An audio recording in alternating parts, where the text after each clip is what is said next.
Definisi dari restitusi pajak. Jadi restitusi pajak adalah pengembalian kelebihan pembayaran pajak oleh negara kepada wajib pajak atau WP. Terdapat dasar hukumnya yaitu adalah Undang-Undang KUP yang dimana mengatur mekanisme dan hak WP atas restitusi.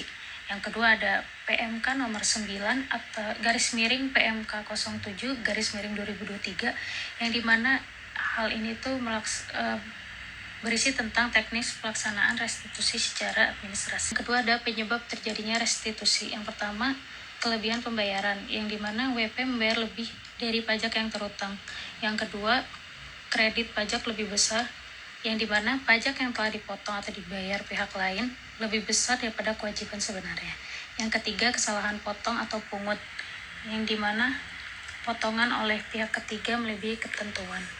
Lalu yang keempat adalah kompensasi pajak berlebih, yang dimana pengajuan kompensasi yang tidak sesuai dengan kewajiban pajak. Kemudian kita masuk ke jenis restitusi pajak. Restitusi pajak dapat berlaku untuk berbagai jenis pajak, di mana pertama itu ada pajak pertambahan nilai, yang umumnya terjadi pada kegiatan X. Kedua, ada jenis PPh badan atau pajak penghasilan badan, di mana terjadi ketika perusahaan mengalami kerugian namun memiliki kredit pajak yang lebih besar. Kemudian ada PPh orang pribadi. Biasanya terjadi pada karyawan yang pemotongan PPh-nya oleh pemberi kerja terlalu besar. Terakhir, ada restitusi pajak lain. Hal ini meliputi pajak seperti pajak barang, bumi dan bangunan atau PBB, bea materai, atau pajak daerah tertentu. Selanjutnya kita masuk ke prosedur pengajuan restitusi. Prosedur pengajuan restitusi pajak meliputi beberapa tahapan. Pertama, ada pengajuan permohonan, di mana permohonan dapat diajukan melalui e-filing atau langsung ke kantor pelayanan pajak, yang biasanya disebut dengan KPP. Setelah itu, pemeriksaan oleh DJP. Untuk wajib pajak non-prioritas, Direktorat Jenderal Pajak atau DJP akan melakukan pemeriksaan secara menyeluruh. Kemudian akan dikeluarkan keputusan dari DJP. Hal ini jika permohonan disetujui, hasilnya akan berupa SK PLB atau surat ketetapan pajak lebih bayar.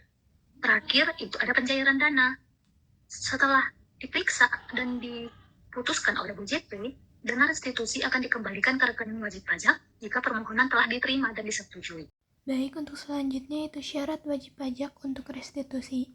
Yang pertama, SPT disampaikan dengan benar, di mana tidak ada kesalahan material dalam pelaporan. Yang kedua, tidak sedang disidik, WP tidak boleh dalam proses penyidikan pajak. Yang ketiga, ada bukti potong atau bayar. Dokumen harus sah dan juga lengkap. Yang keempat, yaitu status aktif. NPWP harus aktif dan tidak dalam kondisi non-efektif. Baik, untuk selanjutnya jarak waktu restitusi. Yang pertama, wajib pajak non-patuh, di mana proses maksimal 12 bulan karena melalui pemeriksaan biasa. Yang kedua, wajib pajak patuh atau kriteria tertentu, di mana proses maksimal 1 bulan tanpa pemeriksaan atau berdasarkan pasal 17C dan 17D UU KUP. Lalu, strategi optimalisasi restitusi. Yang pertama, rekonsiliasi rutin, yaitu mencocokkan data akuntansi dan perpajakan secara berkala. Yang kedua, dokumen lengkap, di mana arsip rapi sangat mempermudah proses dan menghindari penolakan. Yang ketiga itu gunakan konsultan, di mana konsultan pajak dapat meminimalisir kesalahan teknis. Yang keempat, ajukan jika signifikan. Biaya dan waktu restitusi sepadan bila nilainya cukup besar. Nah, selanjutnya ada tantangan dalam restitusi. Yang pertama itu prosesnya yang lama, terutama bagi WP yang belum termasuk kriteria patuh. Nah, yang kedua itu pemeriksaan yang ketat, di mana pemeriksaan bisa menolak jika dokumennya itu tidak mendukung. Yang ketiga ada koreksi DJP, yang dimana DJP itu dapat mengkoreksi SPT yang menyebabkan permohonannya itu ditolak. Selanjutnya ada kurangnya bukti yang mendukung, yang dimana WP sering gagal karena bukti tidak membandai atau tidak tersedia. Ada studi kasus singkat, yaitu pada PT ABC adalah eksportir yang kelebihan PPN sebesar 200 juta setelah diajukan restitusi dan diperiksa oleh DJP. Diterbitkanlah SKPLB dalam waktu 6 bulan, dana dikembalikan ke rekening perusahaan. Jadi maknanya itu restitusi dapat berhasil jika dokumen lengkap dan WP kooperatif selama proses.